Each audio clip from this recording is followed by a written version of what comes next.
Hai hai, kita Eke Debbie, Eke Elman RT Limba dari Studio Paris. Elman Go, Debbie dan Elman bergo. Hai, ketemu lagi di Zaman Zaman Gaul. Gaul. Jadi sekarang binatu tamaram kita rosa pose.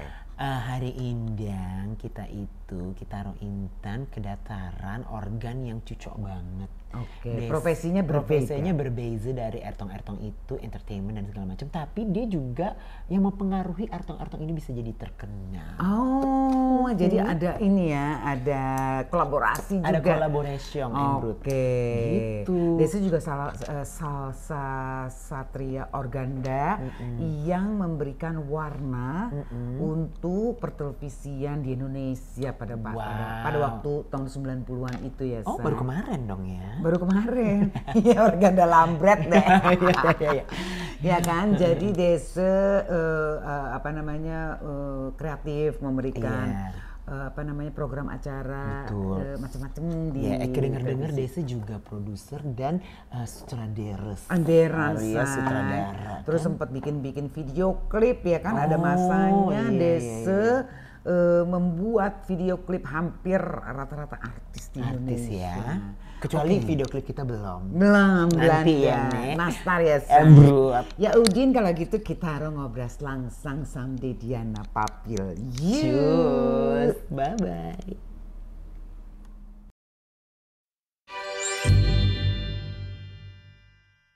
Hai, kita kembali lagi di Delman Gaul.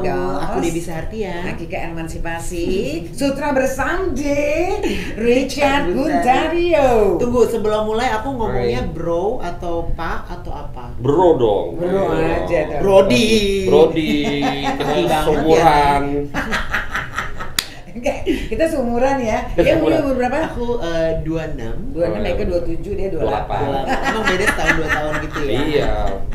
Oke, kita ngobrol sekarang. Iya. Richard ini adalah seorang produser dan sutradara. Eke kenal Desa Sutra Lambreta Skelski dari zaman Tahun 92. Nah, tuh dia inget tuh. 92. 92 92. lagi di mana tuh? Lagi di Sindang lagi. Waktu itu Rumpi lagi naik. Nah, Lenong Rumpi plus kita bikin namanya Bursa Komedi di RCTI. Emberan. Jadi Eke jadi pembawa acara sama Hari The Freitas.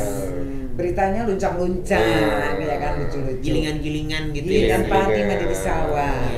Oke, sekarang kita ngobras ya Mbak Desi ya. Richard, sebelum kita cerita yang ke sekarang, ceritain dulu zaman dulu waktu lo kecil.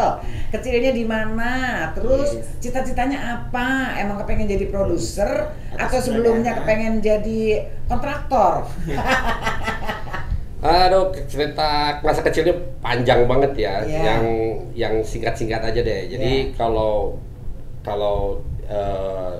sebetulnya gue lahirnya di Kuala Lumpur. Oh gitu. Malaysia. Tapi my parents Indonesian. Karena dia bertugas lahir di Kuala Lumpur. Bukan, dia kerja sama perusahaan korannya Malaysia dulu, Straits Times. Jadi lahir di sana, tapi begitu masuk ke Indonesia, waktu itu kan masih surat lahir Malaysia, nah, baru berganti menjadi warga negara Indonesia di usia 8 tahun lah gitu. Nah, terus tinggal di Jakarta, di Jakarta tuh hanya kira-kira 10 tahun, umur 18 pindah ke Singapura karena orang tua pindah lagi. Kerjaannya pindah lagi. Jadi sekolah di KBRI Indonesia. Nah, di situ gue lumayan maksudnya? Gue ranking 7. Ranking 7 dari 7 murid. Ya KBRI kan muridnya kan sedikit. Benar. Ya, kedutaan Indonesia, murid Indonesia, jadi gue ranking 7, gue bangga banget. Jadi orang dari sekolah ranking berapa? Ranking 7. Dari 7 murid. Berarti kan paling goblok tuh. Jadi dari SD memang gue nggak bakat sekolah sih ya. Jadi kalau gue raport gue tuh merah itu rata-rata average itu 4 merah, 4, 5. Jadi kalau kita ada, maksudnya ada 4 merah atau 4 merah, 4 merah, Okay. 4, 5 merah gitu, 4 atau 5. Kalau merahnya cuma 2 itu kita udah Happy banget. Diajak keluarga makan. Merahnya satu, kita udah pasti undang teman-teman saudara datang perayaan. Gitu. Kalau nggak ada merah nggak mungkin. Itu nggak mungkin. Itu mujizat. Itu mujizat. Jadi memang nggak bakat belajar, memang rada blow on dalam si hal pendidikan. Tapi dari kecil itu gue tuh suka nyelonong masuk ke bioskop Majestic. Blok A, Garden Hall yang di Blok M. Iya dulu ada. Jadi kita suruh pendekatan sama yang security-nya, kita masuk ya nonton gratis. Jadi gue pencinta film tuh dari kecil, dari SD, SMP, SMA. Sampai dari SMA di Singapura ke Amerika kuliah, sekolah broadcast. TV, jadi di situ nonton TV, jarang masuk ke kelas, jadi nonton TV ya semua gue tontonin pagi, siang, sampai malam, sampai gue hafal deh dunia Hollywood, TV segala macam gue ngerti. Karena memang di situ seperti gue menemukan dunia gue tuh, yaitu television. Di Amerika, gue diketawain sama orang-orang Indonesia di sana, student-student di sana. Amerika di mana? Di Tulsa, Oklahoma. Di sini semua sekolah insinyur. Karena kebanyakan dikirim Pertamina, sekolah minyak, ada sekolah kedokteran, sekolah komputer ini. Lu ngapain lu TV lu mau jadi apa, lu mau kerja di TVRI lu digituin. Karena waktu itu nggak ada TV swasta, cuma TVRI. Tapi waktu itu secara tiba-tiba muncul TVRI tahun 87 atau 88 gitu. 88 muncul pakai decoder. Nah, pada saat gue pulang, gue dianggap akhirnya ada satu orang Indonesia yang sekolah TV banget ya, cuma Richard Buntario. Makanya waktu itu bekerja di tapi waktu itu nggak, cuma pengen belajar TV aja, dunia TV sama film aja pengen belajar. Cuma pada saat itu yang menghina gue akhirnya pada langsung bungkam karena melihat akhirnya kepakai juga si Richard di Indonesia gitu. Kebetulan kenal sama ownernya RCTI, waktu itu Peter Sonda, bukan Gonta ya, Sonda. Dan dia bilang, udah lu kerja di sana aja TV, di RCTI, gue nggak mau ngapain, kalau mau ownernya, kalau mau partneran. Kita bikin PH, Creative Concept namanya, dan akhirnya berubah menjadi BDI. Nah, tahun 92 itu our first project BDI? Broadcast Design Indonesia. Nama fakultas di Amerika. Nah, proyek pertama tahun 92 itu adalah bikin bursa komedi itu. Yang ada segmen berita, Debbie sama Harry de Freitas, ada Pierre Gruno sebagai James Bond-nya, James Bond, terus ada Hari Dago, ada banyak lah artis-artis yang kita perkenalkan di bursa komedi. Dan itu menjadi acara yang sangat populer di RCTI karena the one and only komedi yang mirip-mirip Saturday Night Live di Amerika, kayak Living Color. Jadi segmented komedi itu yang menjadi populer. Dan dari situlah kita pelan-pelan mendapat orderan banyak dari RCTI. Sempat berapa lama tuh si bursa komedi itu? Gak lama, cuma hampir 2 tahun kalau nggak salah. Lumayan dong. Lumayan, karena zaman dulu kan weekly. Iya, weekly. Zaman dulu tuh weekly. Nggak ada program yang variatif. Cuman ada itu sama paling musik roket, terus acara-acara talk show. Jadi orang nungguin lah ya. Orang nungguin. Dan akhirnya kan setelah dari situ muncul yang si Komen bikin di SCTV itu spontan. Nah, itu mirip-mirip gitu. Nah, jadi bursa komedi itu benar-benar menginspirasi banyak program-program komedi lainnya.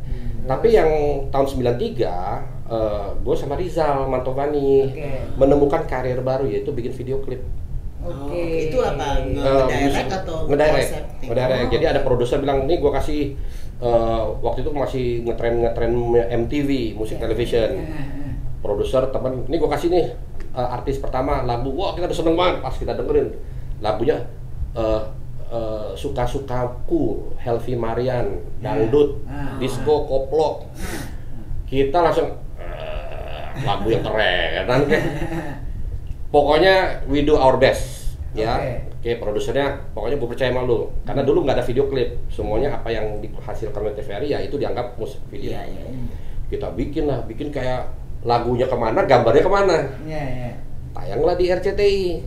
RCTI pikir ini yang bikin bule. Ini yang bikin bule nih, Enggak, yang bikin Richard sama Rizal. Nggak mungkin nih mulai di heboh gitu.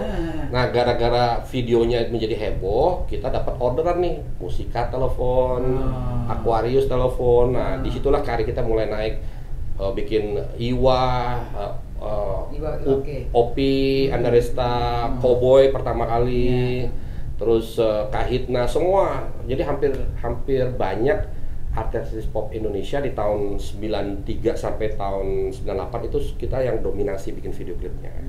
Sampai tahun 95 aku sama Rizal menjadi sutradara pertama yang menang MTV Award dengan Denada. Lagu Sambut lah. Itu kita ke Amerika, New York, terima penghargaan di situ. Wow, dari MTV Award. Nah, kalau MTV Award itu kan The Moon Man yang gambar astronot itu.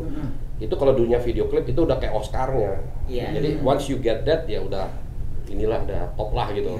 Kita senangnya minta ampun karena gue ingat pertama kali kita ke New York, kita udah excited, sewa limousine, Denada juga datang. Kita udah berkhayal nih, wah kita akan duduk bersama artis-artis besar. Nggak taunya begitu kita sampai di sana, limousine udah datang, kita mau jalan dari hotel, Denat, Om gue ikut dong nebeng dong. Oke. Pas sampai di lokasi di Radio City Hall di New York, security ya, oke, ini artisnya mana? Kita sutradara ya? Oh ini nih artisnya. Denada yang red carpet, kita ke belakang. Kita parkir biasa, turun dari pintu belakang, duduknya di atas di Denada yang duduk yang di depan sama artis-artis, karena artis.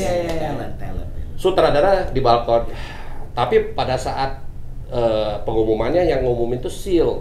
Penyanyi ada si Item Seal, Kiss. And the winner Richard Bundarian, Rizal Matomani. Disebut kita berdiri. Tapi Denada yang di bawah.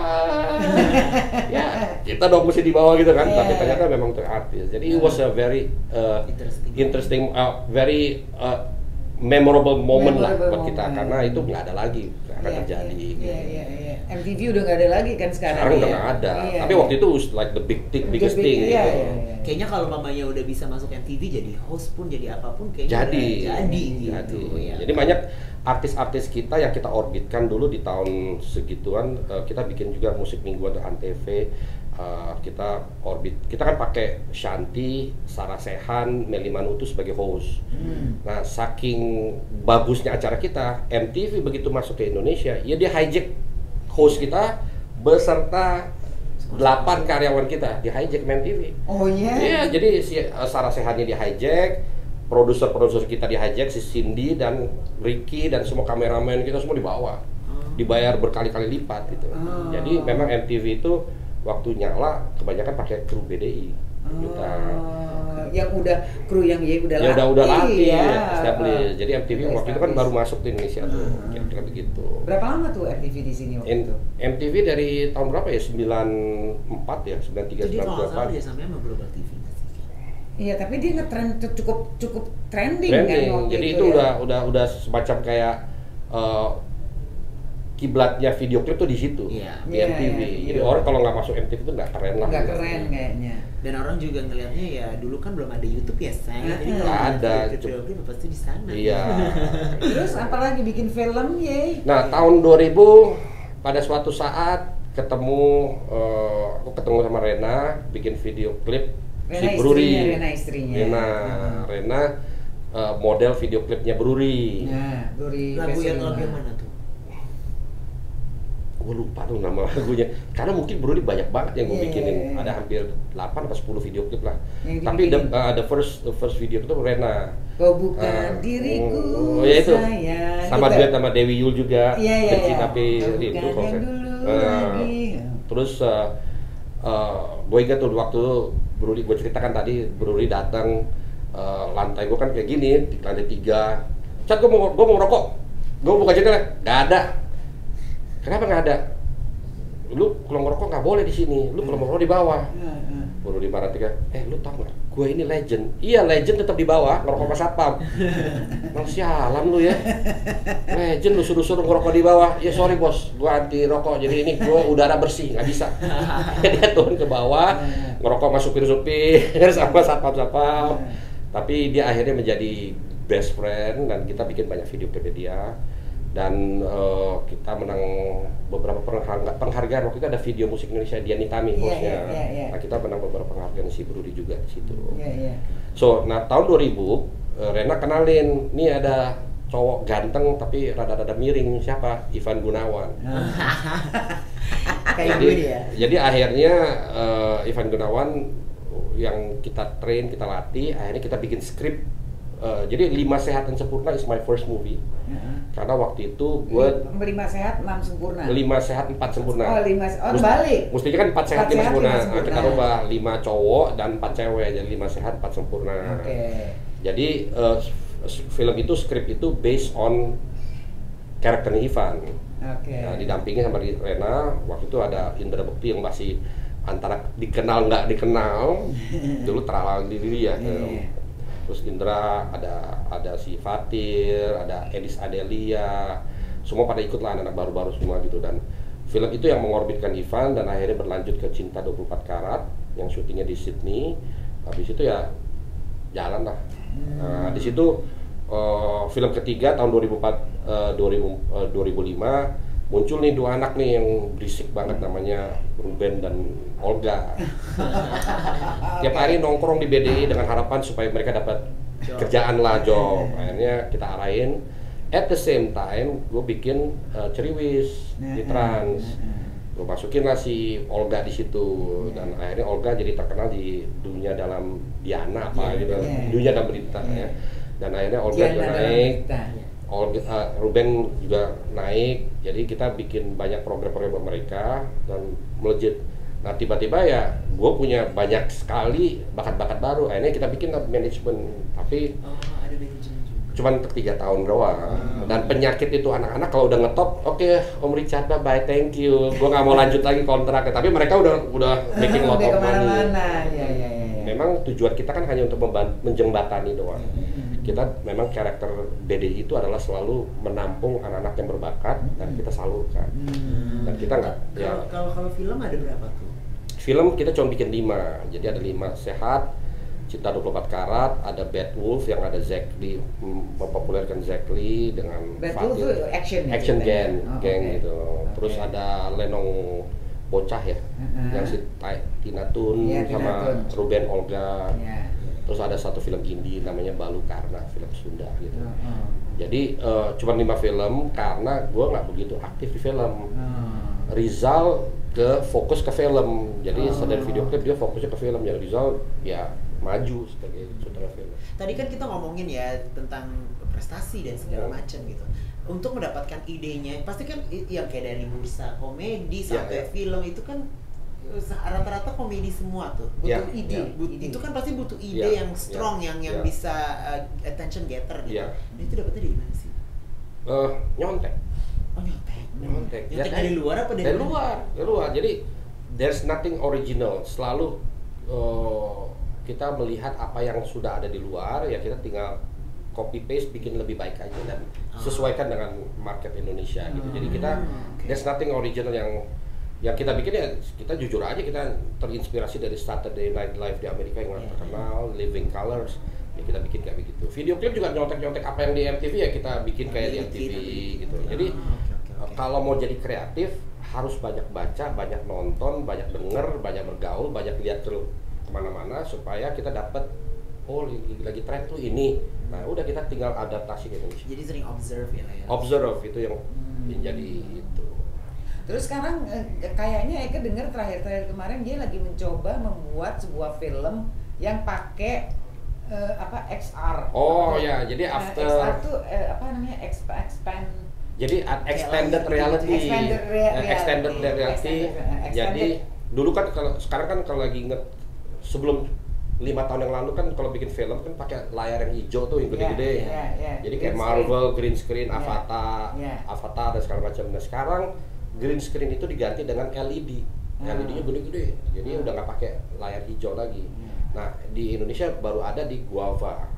Guava Production, UPI Guava. Oh iya tahu. Kita bekerja sama dia bikin film yang coming soon tahun depan namanya Maja. Maja ini kisah tentang Majapahit, Kerajaan Majapahit. The founder of Majapahit itu Raden Wijaya. Dan ternyata memang the true facts adalah Kubilai Khan waktu menguasai dataran Cina, Kubilai Khan tuh menjajah Vietnam, Bangkok, Myanmar, terus sampai ke Malaysia bawah dan mau masuk ke Pulau Jawa, ke Indonesia. Nah, dia berencana pengen menjajah Jawa. Tapi begitu dikirim utusannya dipotong telinganya, lu pulang lo, enak aja, lu pikir lu siapa lo. Nah itu the true story of serangan 30.000 tentara Kubilai Khan mau menyerang ini, ya kita mau hidupkan dengan menggunakan teknologi XR ini. Jadi we're gonna be the first filmmakers yang pakai XR teknologi ini. Talentnya udah dapet, udah jalan, udah belum banyak, baru. Kalau butuh bisa kita berdua ya. Iya. Memang di zaman jadi permaisuri. Nggak, Eke juga permaisuri. Nggak, gue yakin di zaman Majapahit pasti ada Emon juga. Ada ya. Ada butuh nggak apa-apa nggak? Kayak kan, Emon pasti ada. Tinggal Permaisuri juga ada. Permaisuri. Ya maunya permaisuri juga, gimana sih? Permaisuro kalian nih. Iya, permaisuro ya. aja. Ya. Oh gitu, jadi ceritanya itu menggunakan itu, jadi ceritanya tentaranya jadi filmnya itu 100% produksinya hanya di studio, nggak keluar-keluar. Okay. Jadi kita tidak syuting di gunung, di pulau, di sawah, di hutan, nggak. Kita syuting di studio aja. Jadi studio itu sudah bisa mencakup semuanya karena dari LED screen itu. Ya, kayak film ini juga ya 1889 ya. Kayak di Netflix ya. Kayak persis gitu. Ya udah di situ aja. aja. Sama film dulu kan ada film 300 ya, 300. Iya. Tapi dia kan green screen. Nah, sekarang pakai LED. Jadi sekarang teknologinya tuh ke situ. Isi. Terus gimana menurut Ye setelah Ye mencoba membuat itu? Wah, gila deh. Brilian banget kan anak-anak Guava. Si siapa namanya? Dimitri memang jago. Jadi Dimitri dan partnernya, dan suaminya Ari dan partnernya Upi dan juga Dani. Mereka ini adalah tim yang jago banget di bidang XR ini, dan gue sendiri yang sudah lama di bidang film ini jadi belajar sama anak-anak muda ini. Dan gue baru tahu ada teknologi gini.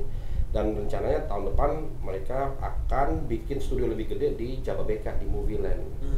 Nah itu yang harapannya akan berlanjut di situ. Kita bikin di situ. Terus ini gimana sekarang? Udah jadi? Apa judulnya? Belum. Yang kemarin yang kita syuting itu trailer. Oh, trailer. Trailer karena beberapa platform film mau lihat. Jadi mudah-mudahan Disney Hotstar, mungkin Netflix, mungkin video semua mereka mau lihat. Kayak gimana sih? Emang Indonesia bisa bikin pakai XR nih? Mereka lihat contoh. Sekarang lagi diedit sama Rizal. Nanti kalau udah jadi, mereka lihat cakep. Oke, gue beli deh. Kemungkinan kita mau bikin dalam bentuk serial. Jadi kemungkinan akan jadi kayak Game of Thrones Indonesia. Jadi keren series dong. ya. Jadi di bioskop atau di OTT? Di OTT. Tapi itu berarti sangat amat efisien banget ya. Sangat efisien. Kita nggak perlu nyari lokasi. Nggak perlu pindah. Jadi kan biasa. Nggak perlu pindah-pindah. Kalau syuting juga lebih gampang. Lebih gampang, lebih cepat. Jadi biasanya kan kalau kita syuting kan di hutan udah humid, keringetan, digigit nyamuk lah, terus makan tukang bakso bentar lewat, tapi tunggu lama. Atau green screen belum ini. Kalau ini syutingnya udah studio ber-AC. Mau syuting di adegan di atas gunung, nanti gambarnya jadi gunung. Nanti tinggal kita nambah bukitnya, rumput-rumput di dalam studio. Di depannya. Kita mau di pantai, backgroundnya pantai, laut gitu. Ntar tinggal ditambah. Prop sih, dekor-dekor tinggal tambah sedikit aja. Jadi zaman sekarang tuh sebenarnya semuanya serba dipermudah. Sangat, teknologinya canggih banget, dan tahun 2024 dan seterusnya. Kita BDI sama Rizal sama Guava, kita akan banyak bikin film-film yang menggunakan teknologi ini. Jadi nanti akan ada film seperti Alice in Wonderland tapi versi kita. Kita akan bikin kayak bisa jadi Alice-nya kok. Kalau di anak-anak suka main game ada Cyberpunk namanya, kayak Blade Runner, Tron, kayak gitu. Pokoknya teknologi yang semua syutingnya dalam studio pakai XR. Teknologi ini akan lebih banyak mulai 2024 dan seterusnya. Dan salah satunya bahasa Indonesia masih di Indonesia masih di Guava Production. Iya, sekarang di Indonesia Guava. Jadi kita yang jauh-jauh deket-deket kita aja, film banyak. Jadi waktu itu dia pas lagi syuting di situ ya kan mampir dong. Iya. Tante datang. Dia kaget. Hah? kok bisa ada di sini ya kan? Ternyata ponakannya dia yang punya, yang ponakannya Ekes. Jago banget. Tadi Ekes juga tadinya Emon tuh syutingnya di XR itu. Oh gitu. Coba. Iya, tapi nggak jadi akhirnya beneran. Oh, syuting beneran. Nah, Karena Emonnya bisa nyetir. Oh. Kan tadi ceritanya nggak bisa nyetir. Oh, tadinya nggak bisa. Iya. Terus menurut Ye sekarang ngelihat perkembangan industri broadcast seperti ini di Indonesia, khususnya gimana menurut Ye, apalagi ke depannya? Sorry to say, dunia broadcast lama-lama akan sunset, akan. Kenapa? Karena ya sekarang akhirnya semua berpindah ke YouTube. Semua berpindah kepada syuting yang tidak pakai aturan. YouTube kan nggak ada aturan. Kalau broadcast nggak bisa, lu nggak bisa kompromi dengan ini orang karena ada aturannya. Nah, broadcast itu ada peraturan yang harus kita taati gitu. Kalau di YouTube itu kan breaking all the rules of production. Jadi kita nggak bisa bilang dunia broadcast itu. Jadi kalau ada university masih mengajarkan tentang broadcasting, menurut gua udah selesai. Jadi ini ada sekolah broadcast udah nggak ada. Sekarang adalah content making. Jadi kayak Delman Show ini akan berkembang ke depannya tuh. Sekarang kelihatannya sedikit ya, tapi nanti ke depannya tuh akan gede banget. Akan menjadi program yang legend. Apalagi udah di tangan Om Richard Buntario. Mudah-mudahan kalau mereka mau coming soon nih. The Amazing Show bersama dua host gila ini. Terus sketsa komedi. Yes. Mudah-mudahan film lain lebar. Iya. Doain makanya ya. Banyaklah kita akan lakukan bersama-sama. Tapi terus melihat content creator yang ada di sini di Indonesia, menurut Ye masih kurang. 270 juta. Ya. Boleh dibilang ya cuma itu doang ya. Raffi, Baim, Atta dan ini. Ya. Kita butuh lebih banyak content maker. Nah, maka itu gue sekarang lagi bikin sebuah program besar namanya Indonesian Land of Content. Indonesia Land of Content itu adalah supaya menganjurkan desa-desa anak-anak muda untuk aktif bikin konten, aktif mau menjadi YouTuber, aktif mau create something dari desanya. Nah, kita kan ada 70.000 desa. Kalau semua pada bikin konten kan bayangin kita jadi banjir dengan dan konten-konten kita dahsyat-dahsyat, gila-gila dan kita diperhitungkan di luar negeri. Soalnya internet itu kan nggak ada batas, jadi bisa keluar juga. Kayak negara tetangga Singapura gitu kan kecil, dia paling banyak cuma 5 juta 10 juta subscriber. Kita bisa sampai 20 sampai banyak viewers karena apa? Karena masyarakat kita besar, rakyat kita banyak. Jadi the market is still huge, still big. Menurut gua sih kita harus push anak-anak muda supaya lebih banyak memberikan konten yang sehat dan positif. Nah itu kaitannya sama itu. Sekarang menurut Ye, kan kalau zaman dulu, zaman kita muda-muda kecil-kecil, apa kata mama papa, kata orang tua kita denger. Kalau sekarang kan mereka denger dari kita terus Mbak Google bilang begitu kok. Itu gimana kaitannya sama perkembangan? Nah ini gini, masalahnya problemnya gini, nggak ada undang-undangnya di pertama dasarnya nih, hukumnya nggak ada. Jadi orang bikin konten ya sesuka-sukanya, karena kalau di broadcast kan ada KPI itu, ada yang bisa jaga, ada yang bisa kontrol. Kalau YouTube itu nggak ada. Jadi walaupun sekarang udah mulai pelan-pelan, ya kalau porno nggak boleh, kalau terlalu violence nggak boleh, oke. Tapi kalau udah bicara soal mengkonsep sebuah konten itu udah sebebas-bebasnya kreasi anak-anak muda yang tidak bisa terkontrol. Nah, yang Indonesian Live Content hanya bisa mengingatkan, bikin yang bener ya, bikin yang sehat ya. Ada adik-adik nih, adik-adik ini perlu diedukasi. Kita harus mengingatkan kepada mereka how to make a proper content yang baik. Karena nggak ada textbooknya, nggak ada aturannya, nggak ada badan komisi untuk mengatur, nggak ada. Jadi kita we are on our own. Jadi kalau kita tidak kendalikan sendiri, kita tidak berinisiatif untuk mengarahkan mau jadi apa negara ini dengan konten yang sembarangan, yang sampah kan banyak banget. Untung Delman Show itu bagus, bermanfaat. Saya juga nonton. Iya, karena kontennya tuh sangat informatif dan sangat menginspirasi. Dan mereka memberi kesempatan kepada yang legend-legend, akhirnya mereka tampil, dikenal lagi. Itu yang jarang dilakukan, nggak banyak. Amin. Boleh sih gitu. Makanya mudah-mudahan nanti amazing show. Jadi, Show akan kocak banget. Iya, Akan itu ada quiz. Iya. Ada sketsa juga, ada macam-macam lah. Oke. Yang serba amazing. Yang serba amazing. Oke, kalau gitu terima kasih banget Icat. Thank you. Waktunya, obrolannya. Harapan ke depan Jadi, apa? Harapan ke masih depan ada harapan nih, nggak? Bro Harapan? Richard. Harapan ke depan kita pengen kerjasama dengan Delman Show. Pasti. Karena saya melihat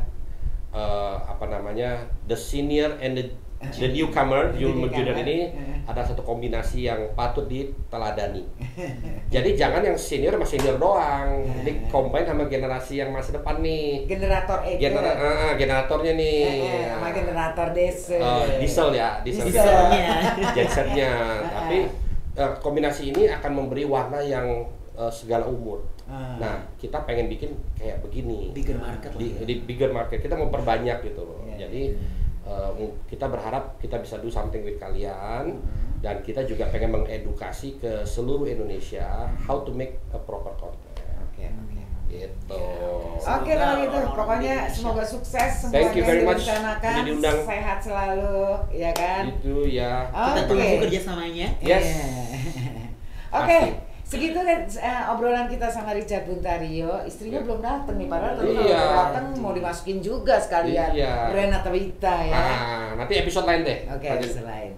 Oke, kalau gitu terima kasih banget. Sampai ketemu lagi di Delman Go. Bye. Thank you. Debbie dan Elman bergol.